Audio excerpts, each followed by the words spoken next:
Cette crèche, je l'ai fondée il y a 30 ans, et c'est vrai que eh bien c'est tout naturel, hein, depuis le bac à sable jusqu'au baccalauréat, d'avoir ce bain de langue et de commencer très tôt pour que les enfants s'habituent. Donc, en fait, notre démarche Ikajvi, c'est vrai qu'elle a commencé il y a fort longtemps, hein, dans les années 83, quand la première section bilingue de l'histoire de l'éducation nationale, hein, Oui.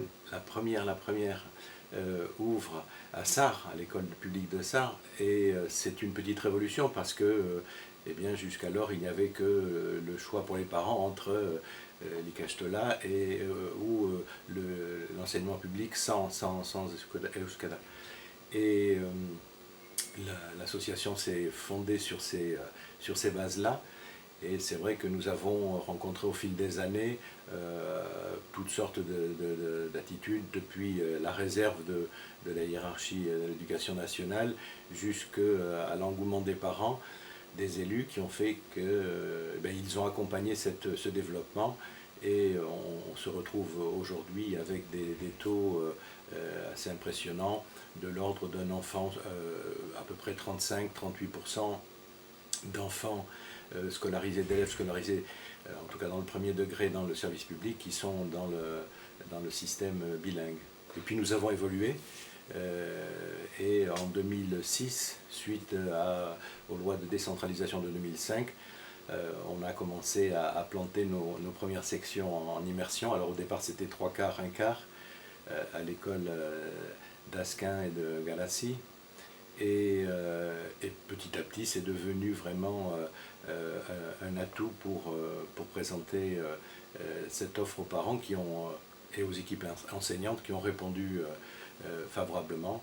Et actuellement, donc, 19 écoles fonctionnent sur ce mode-là, d'école maternelle. Donc pour comprendre, vous parlez des lois de décentralisation de 2004-2005, c'est elles qui ont permis juridiquement voilà. Que le Code de l'éducation intègre de l'expérimentation dans ce domaine-là. Tout à fait. Voilà. Et vous parlez donc de la filière bilingue, vous parlez d'engouement.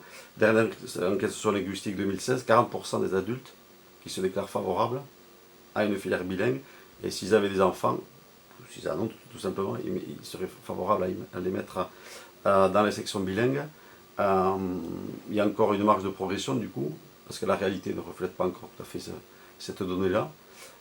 Voilà. Comment est-ce que vous expliquez cet engouement pour le bilinguisme? Donc, en fait, on a connu plusieurs périodes. Au départ, c'était souvent des familles dont la chaîne de transmission de l'Euskera s'était interrompue, et on se retrouvait avec des parents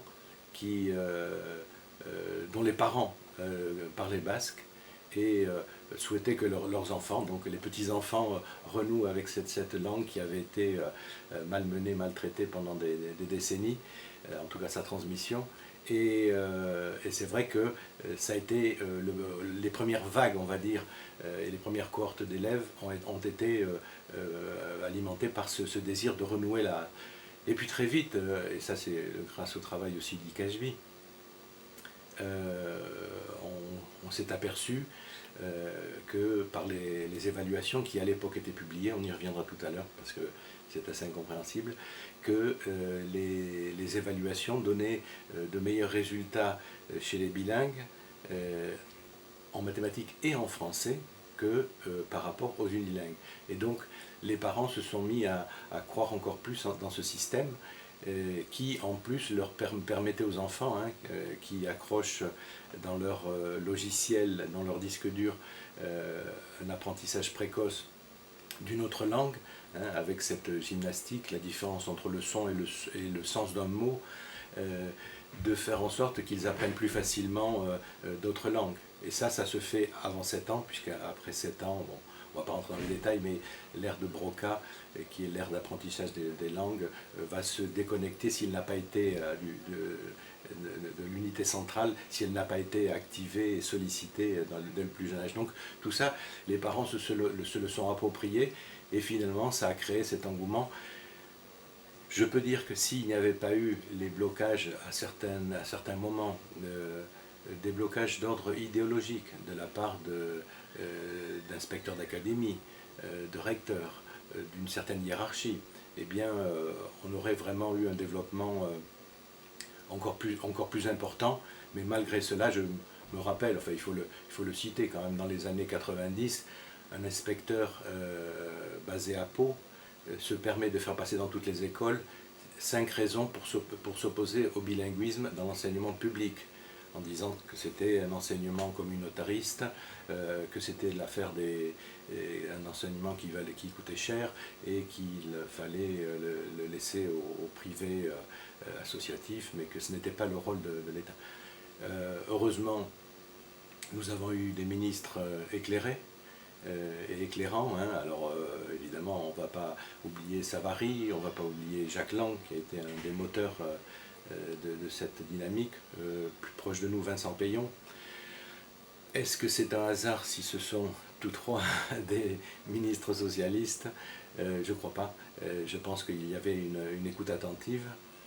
Alors, si on continue sur le terrain politique, puisque ça va nous amener... Vous n'avez pas cité François Bayrou, le ministre de l'Éducation. Je n'ai pas cité François Bayrou, qui, quand nous avons un petit contentieux avec lui et Kajbi, puisque nous avons, dans les années 93-94, présenté plusieurs recours administratifs et jusqu'au Conseil d'État pour obtenir que les enfants de collège qui apprenaient l'histoire-géographie en basque puissent composer aux épreuves du brevet des collèges en basque. Et donc à l'époque, il était ministre de l'Éducation nationale et ça l'embêtait un peu beaucoup d'avoir à gérer ce dossier. Et finalement, nous avons obtenu gain de cause, nous étions un peu les seuls en première ligne, mais ça nous a coûté quand même nos subventions pendant 2-3 ans. Donc pendant ce temps-là, Bayrou allait aux assemblées générales des Calandrettes, etc. Donc ce n'est pas forcément des bons souvenirs, donc je n'en parlerai pas. Quand il y a eu des gouvernements de droite, c'était un peu différent. On va dire que la tendance était peut-être celle-ci. Bon, si vous voulez faire apprendre l'euskara à vos enfants ou l'occitan, ben vous avez les écoles privées associatives. C'est pas c'est pas l'État qui doit, l'éducation nationale, le service public d'éducation nationale qui doit s'en occuper. Mais à la fois, comme la droite avait, alors je ne sais pas si on dit avait ou a, un réseau d'élus territoriaux importants, il y avait tellement de remontées au plus haut niveau de l'État que finalement ils nous ont laissé développer tous ces systèmes-là, que ce soit le bilingue ou l'immersion en maternelle. Pour finir avec le bilingue, quelles sont en gros, enfin, de manière quantitative, les zones dans lesquelles le bilingue où le bilingue est encore une terre de mission, on va dire, s'il y en a encore. Alors en zone urbaine sans doute, puisque la population est beaucoup plus, la densité est beaucoup plus importante. Et évidemment, on va penser au BAB, où il y a encore beaucoup de choses à faire. Mais ce qu'il faut relever, c'est que à l'heure actuelle, depuis quelques années, ce problème de la ressource qu'on nous ressortait à chaque fois en disant on n'a pas d'enseignants à mettre sur les postes, on n'a pas, grâce au travail, il faut le dire, de l'Office public de la langue basque, ce problème a été résolu avec des différentes formations offertes soit aux titulaires en poste, soit à ceux qui voulaient ou celles qui voulaient préparer un concours spécial. Et donc tout ça fait que depuis 2-3 ans, on n'a plus ce problème-là. Donc plus de problème de ressources que l'éducation nationale a été incapable de gérer pendant plus de 30 ans, de résoudre. Plus de problème de ressources, des parents demandeurs, des équipes enseignantes qui sont favorables puisqu'elles voient que c'est tout bénéfice pour les enfants. Et puis, tout d'un coup, nous arrive Macron, et là, les choses changent complètement. Alors, elles changent, mais de manière, on va dire, assez sournoise, avec Blanquer qui nous sort une réforme du collège, du lycée, une réforme du bac, qui dévalorise, déprécie complètement l'option langue pour les étudiants, pour les élèves, pour les étudiants. Et malgré nos alertes, en leur expliquant que si on démotive les futurs enseignants sur ces métiers-là, on va tarir cette filière de transmission par l'école et automatiquement on met en danger. C'est la transmission de ces langues par l'école, parce qu'elle se fait à 80-90% par l'école, pas par la famille, on le sait bien. Donc on voit bien que ça a été une entreprise de déconstruction qui a été qui ne s'est pas fait entendre beaucoup, mais qui était en train de déconstruire, qui avait pour but de déconstruire ce qui avait été construit pendant 30 ans.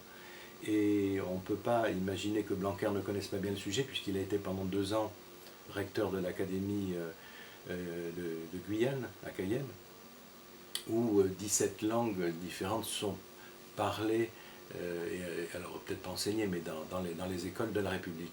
Donc notre homme connaît bien le sujet, mais il est aux ordres, comme les ministres en général, et donc on sent bien qu'on est ici sur le nœud du problème que l'on rencontre actuellement, qui va nous amener donc au cas de Saint-Pierre-d'Irube. Et comment vous expliquez ce virage? Un virage idéologique, tout simplement? Un virage en termes de moyens, de désintérêt à l'égard de la langue? Alors, des langues régionales? d'abord, une grande méconnaissance de la part du président sur ce que peut apporter une langue à un territoire. Nos langues, qu'elles soient du côté de l'Alsace, de la Catalogne, de Corse, du Pays Basque, de Bretagne, sont des vecteurs puissants, des leviers puissants pour une économie locale, pour dynamiser un territoire. Et ça, je pense qu'il n'y a même pas besoin d'en faire la démonstration. Des emplois qui sont non délocalisables, et vraiment un tissu social et culturel qui fait que le territoire concerné va vivre autour aussi de son économie, de son imagination, de son dynamisme, mais de son tissu, de sa langue, ou de ses langues, puisque c'est notre cas ici en Pyrénées-Atlantiques. Et cette notion-là, il ne la considère vraiment pas comme intéressante. Je pense qu'il a une vision, on appelle ça une macro-vision, sans faire de jeu de mots. Il veut que la France soit influente dans le monde. Pour être influent, il faut que les jeunes générations parlent l'anglais. Donc il s'est mis à proposer, et il va le faire de plus en plus, des sections bilingues, pas bilingues, c'est-à-dire avec un renforcement de l'anglais, principalement de l'anglais, on va dire.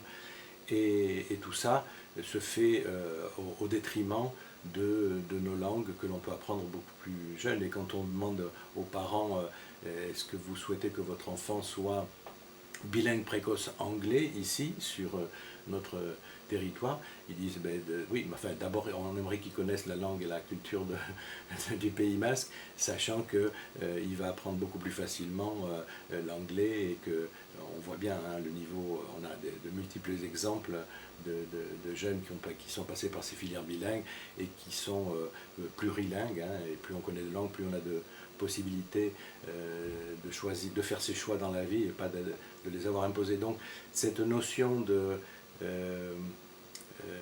on va dire d'utilité et de vitalité que donne cet enseignement bilingue, d'abord se connaître soi-même, connaître son environnement proche pour s'ouvrir mieux sur le monde, ça c'est une notion qu'il méconnaît parfaitement, complètement, et on voit que ce refus de l'école d'ouvrir une section en immersion qui serait la 20e, puisque la première a ouvert, donc on disait en 2006, en 2008 on est passé de 3/4 en basque à tout en basque, et donc on voit bien qu'il y a une volonté de stopper cette dynamique. Alors pourquoi on s'attaque au service public? Parce que c'est plus facile, et on a bien senti l'inquiétude des écoles associatives et des autres systèmes, l'école privée confessionnelle, qui sentent le vent du boulet et qui nous ont rejoint, qui ont rejoint notre appel le jour de la rentrée devant l'école. Donc oui, choix politique, oui, position idéologique, par méconnaissance d'abord de ce que peuvent apporter nos langues sur nos territoires, et ensuite une vision, on va dire, internationale, qui n'a aucune raison de se faire sur le dos ou sur le compte des langues que l'on enseigne dans nos écoles de la République, mais qui, par doxa, se trouve complètement mise en danger. On a l'impression de deux schémas de pensée. Nous qui lions assez naturellement le local, l'attachement local et l'ouverture à l'extérieur. Et à Paris, par contre, l'opposition qui va se faire entre le local et l'international. Voilà. Et on a l'impression qu'ils ont du mal à concilier cette compatibilité entre le local et le global, quoi. Alors c'est une marque de ce président finalement de créer des fractures, parce qu'on l'a vu sur d'autres sujets, avec d'autres mouvements qui ont pris une ampleur incroyable, et cette coupure par rapport au territoire, tout le monde l'a ressenti. Donc si on veut élever la France à l'international, il faut que toutes les forces vives y participent et pas faire cette coupure. Donc vraiment ça n'a aucun sens. Et on doit rajouter que dans notre histoire de Saint-Pierre-d'Irrume, le gros problème de l'éducation nationale maintenant, c'est et on va y venir, de justifier ce refus, et deux, elle vient juste au moment où l'année dernière a été menée une grande évaluation sur le Pays Basque, sur toutes les cohortes d'élèves. Alors, les élèves soit de l'enseignement public, soit ou de l'enseignement privé confessionnel. Ces évaluations ne concernaient pas les écoles associatives qui sont sous contrat et qui doivent avoir des particularités en tout cas. Et donc ces évaluations menées sur des cohortes d'élèves qui sont passés par la filière unilingue, la filière bilingue, donc publique ou privée confessionnelle, et la filière immersive. En gros, 4000 élèves ont été, donc dans les évaluations qui sont des évaluations nationales, ont été évalués, et il y a eu, pour pouvoir exploiter ces données, il a fallu demander l'autorisation aux familles de pouvoir exploiter ces données. En gros, il y a eu des retours des familles bilingues et de l'ordre de 75%, 60% pour les bilingues, 75% pour les immersions, et des retours un peu moins importants, 50% sur les unilingues. Et au bout du compte, on s'aperçoit, et ça c'est l'éducation nationale qui a mené ces évaluations, avec des inspecteurs d'académie, avec des gens qui se sont vraiment investis, on s'aperçoit que les élèves bilingues et unilingues ont de meilleurs résultats en français, des résultats meilleurs ou sur un item comparable en mathématiques, et sur en euskera, les élèves qui sont passés par l'immersion ont de bien meilleurs résultats encore que les élèves bilingues en euskera. Donc en fait ce qu'on voit, c'est que l'administration, la hiérarchie de l'éducation nationale s'est emmêlé les pieds, que le DAZEN nous dit maintenant, moi j'ai fait qu'appliquer que la rectrice ne veut pas se prononcer et refuse toute interview, et que donc on attend que la décision intervienne depuis le plus haut sommet. Ce sont les parents et les enseignants qui, école par école, décident. Donc je pense qu'il est de notre devoir d'informer les parents sur les bienfaits de tel modèle ou tel modèle. Dans l'état actuel des choses, par rapport donc aux lois de 2005, on est sur des expérimentations qui concernent la maternelle. notre vision n'est pas d'imposer et de dire ça c'est meilleur, il faut y aller, mais simplement d'informer et d'apporter le maximum de réponses. Alors quand je vous parlais de ces évaluations, on a connu un temps où l'éducation nationale les publiait. Depuis des années, et depuis cette année particulièrement, où elles ont pris une dimension vraiment au niveau de l'acquisition des détails vraiment très, très fins, l'approche très fine, ces documents ne sont pas publiés. Donc nous sommes en train de penser à demander de manière par voie juridique que cela soit communiqué, parce que ça n'a aucun sens qu'elles soient cachées. Donc c'est en apportant ces informations que petit à petit on fera évoluer les choses, mais nous ne faisons pas de totem. Nous avons beaucoup de parents qui sont aussi attachés à un bon apprentissage de la langue et une bonne acquisition des connaissances en langue en français. Donc on est sur ce profil de parents, et c'est vrai que quand on voit qu'ils ont de meilleurs résultats en français, bon, on n'est pas mécontent non plus de leur montrer ça. Sur le volet juridique, c'est pour ça qu'ils n'en parlent pas, quand je dis ils, au niveau du rectorat et au niveau de... Parce que quand ils ont reçu ces directives depuis le ministère, on leur a dit la nouvelle loi de confiance sur l'école, loi de confiance sur l'école, ne nous permet plus de... Or, c'est complètement faux. Cette loi n'a absolument rien changé par rapport à l'existant. Mais c'est pas une erreur, c'est volontairement une interprétation tronquée qui était commode en disant ben voilà, on pouvait le faire avant, mais maintenant on ne peut plus, désolé, circuler, il n'y a rien à voir. Donc nous avons interrogé plusieurs juristes, dont un qui connaît bien son sujet, puisqu'il a participé à la rédaction de la Charte européenne, et qui a répondu récemment à des questions de vos confrères. Et il explique bien qu'il n'y a aucun motif de revenir en arrière.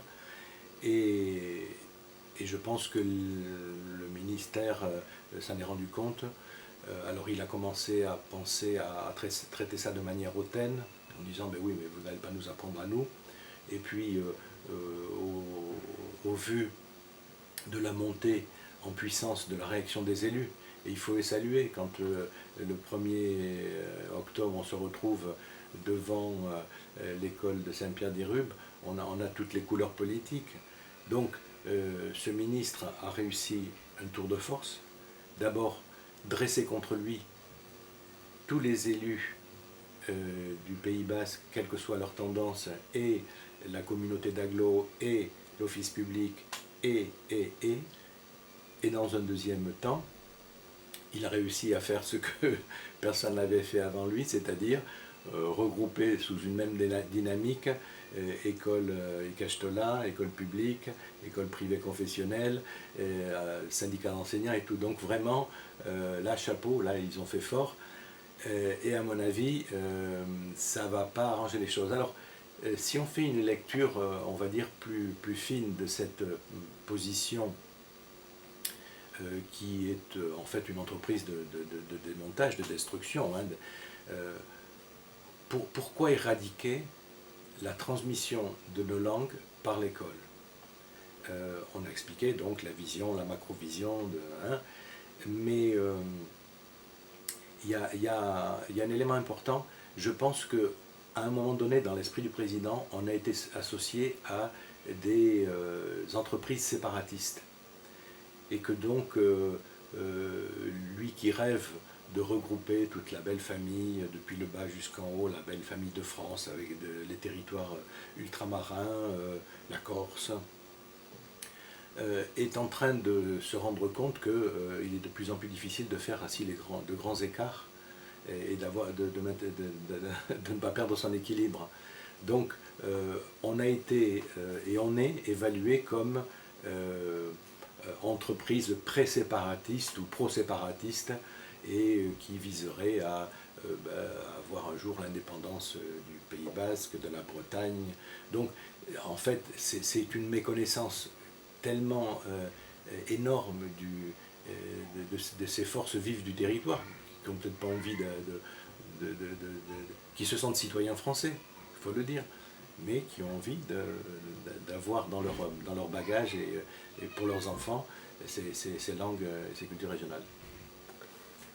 Patxi Bastarrica, qui était vice-ministre du gouvernement basque, là, je vous avais envoyé une vidéo, il avait l'habitude de dire, en partant du cas basque, mais même d'ailleurs, tout renouveau d'une langue nécessite au moins trois facteurs basiques. D'une part, la forte volonté sociale, l'appétence pour la langue, qui se manifeste notamment par le fait que les parents d'élèves mettent leurs enfants dans les écoles bilingues ou Ikastola, entre autres. Et ensuite, le portage public, donc qui passe par le couple politique linguistique et cadre juridique. Le cadre juridique protecteur permettant une politique ambitieuse sans entrave. Voilà, et donc voilà, essentiellement pour ça. Et donc nous, en tout cas, on a envoyé un courrier donc, aux deux ministres en mettant en avant le fait que le cas de Saint-Pierre-des-Ruves était une illustration de cette insécurité juridique qui est insupportable, parce qu'elle remet en cause, elle peut remettre en cause plein d'acquis. Voilà, donc quelle est un peu votre position par rapport à cette idée-là d'un cadre protecteur? Bon, nous on propose un statut protecteur de l'Euskara. Voilà. Quelle est un peu la vision que vous pouvez en avoir? Alors, une chose c'est la vision, et l'autre chose c'est peut-être ce qu'on peut apprécier et synthétiser si on se réfère aux 30, 35, 40 dernières années. En fait, il y a toujours eu... alors il faut s'imaginer, il faut se remettre dans la Corse a un statut particulier, loi de 2004, si je ne me trompe pas, qui lui permet d'avoir la main mise sur sa politique linguistique, qui est faite entre la collectivité territoriale établie et le rectorat d'Ajaccio. Mais sinon, pour tous les autres territoires, on est sur un cadre juridique flou, avec des textes infraréglementaires qui permettent mais pas de droit, qui ne donnent pas de droit. Et ça, quand les socialistes, qui étaient donc les plus favorables, ont voulu améliorer ce cadre, en fait, ils se sont retrouvés coincés par le simple fait que, quand on regarde la représentation nationale, 577 députés, en gros, il y en a 20% qui seraient prêts, c'est-à-dire que ce sont des élus de ces territoires, qui seraient prêts à franchir le pas et faire en sorte que les parents, les familles, les citoyens puissent avoir des droits de faire apprendre ou d'apprendre. Or, le cap pour passer, alors il faut imaginer que depuis la Ve République, on doit être si je ne me trompe, à la 65e proposition de loi qui a été déposée sur le bureau de l'Assemblée nationale, et simplement celle de Paul Molac l'année dernière, a été discutée dans une niche, c'est-à-dire avec plusieurs questions, mais finalement le texte a été vidé de sa substance, parce qu'à chaque fois dans un texte, dans une proposition de loi, on parle aussi des écoles associatives, et ça fait dresser... voilà. Donc, imaginer que le cadre juridique puisse évoluer, c'est un souhait évidemment, mais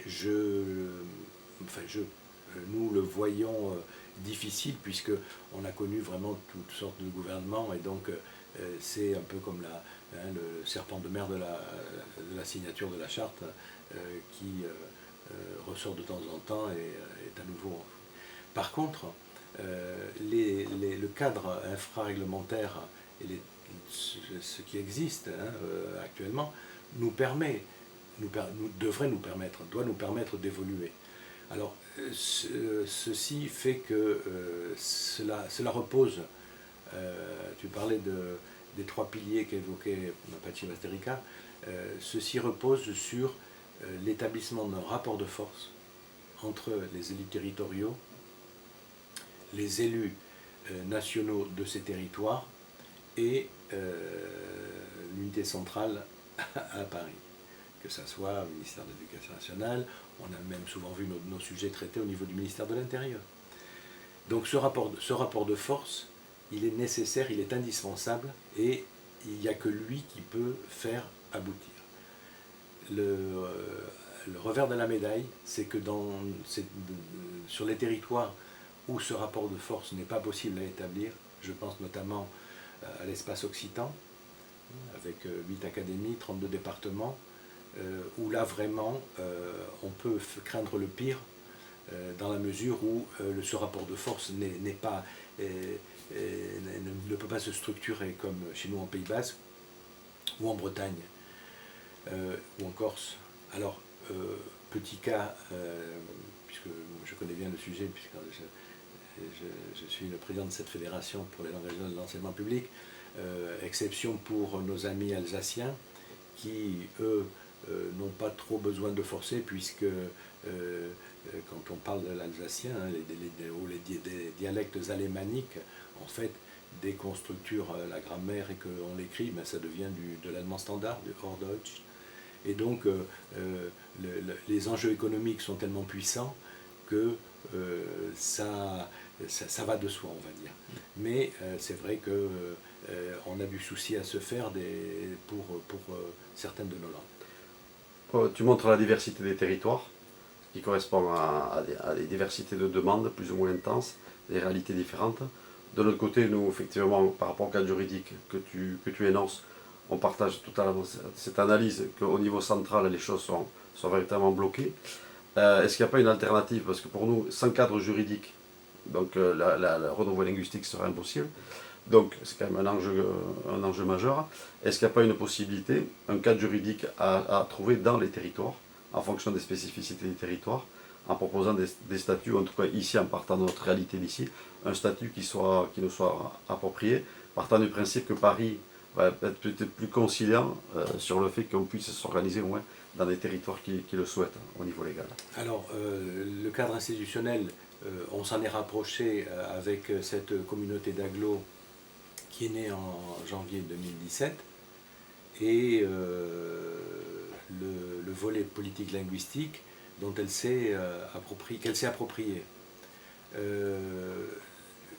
Donc, en fait, si on pouvait imaginer une loi cadre comme celle de cas de la Corse, ça serait bien, même si on voit que les Corses doivent aussi batailler pour faire valoir ses droits, mais l'enseignement du corse est toujours facultatif, hein. Je veux dire que cette notion de rendre obligatoire dans l'école publique, c'est quelque chose qui est vraiment inscrit dans le marbre.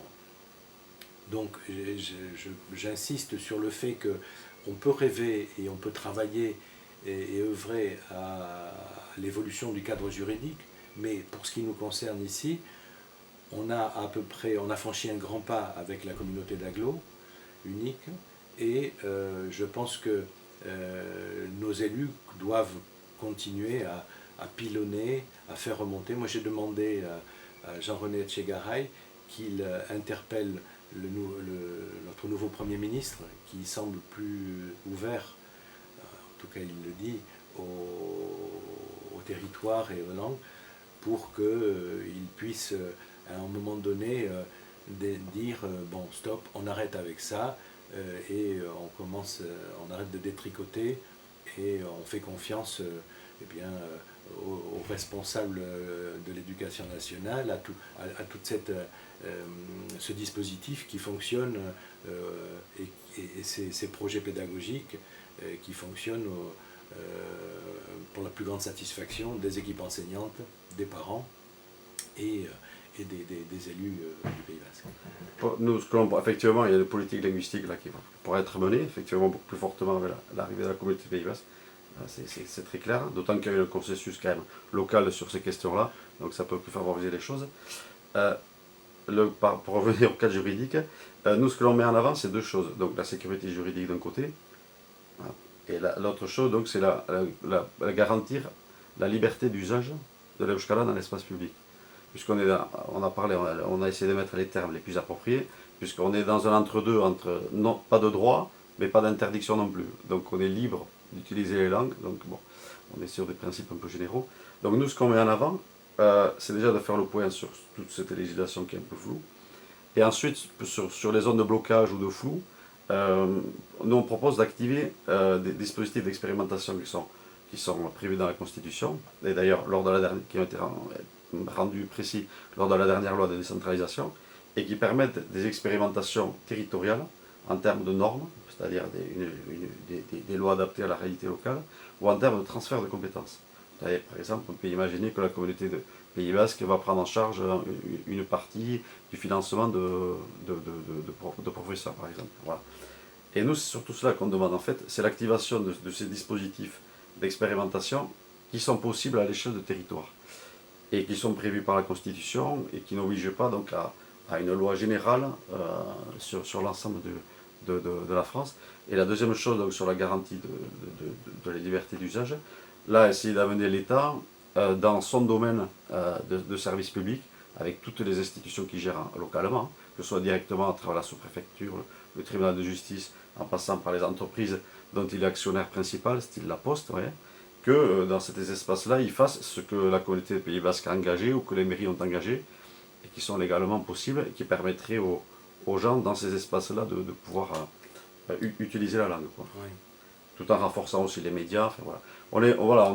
Nous, dans ce qu'on propose, c'est un peu cette idée-là de se dire, au niveau central, effectivement, on a vu que l'expérience montre que c'est difficile. Localement, il y a des pistes qui n'ont pas été jusqu'à maintenant explorées, parce qu'on est toujours parti sur cette logique centrale, et voilà, et qui mériteraient de l'être, mais qui nécessitent là aussi, de toute façon... Alors certainement, c'est la voie la plus raisonnée et raisonnable. Et déjà, quand on voit ce qu'a fait l'Office public, qui a financé partie des formations des enseignants sous différents modèles, on voit bien qu'on commence à introduire cette notion, puisque les fonds viennent du gouvernement basque, qu'on n'arrêtera jamais de remercier. Pour ça, je rappelle que c'est grâce à lui que nous avons édité nos premiers manuels scolaires, et qu'il ne nous a jamais imposé le batoua, mais il nous a laissé faire. Et la petite anecdote, c'est bien de la rappeler, quand on a sorti notre premier livre d'histoire-géographie, donc qui était vraiment une demande des enseignants et des parents, un livre de 6e, beau livre, manuel scolaire, au dos sur la dernière de couve, il y avait donc le logo du gouvernement basque, d'IKHB, et quelques jours après sa distribution dans les écoles, j'ai reçu un dimanche un appel du préfet qui me disait qu'est-ce que c'est ça, donc à l'époque, et ça c'est comment ça là, et je disais ben voilà, on nous a refusé à l'époque Bayrou des financements et nous avons trouvé donc ce moyen de produire ces ouvrages, et quelques mois plus tard on avait les financements nécessaires pour que le livre de 5e soit avec le logo du Conseil général de la... Donc des fois il faut savoir donner de bons coups de pied, et donc c'est pour ça que comme mot de la fin on pourrait dire eh bien, il faut continuer à les emmerder, à leur faire marche arrière, parce que je vous le dis, je te le dis, Saint-Pierre-du-Rhum va ouvrir.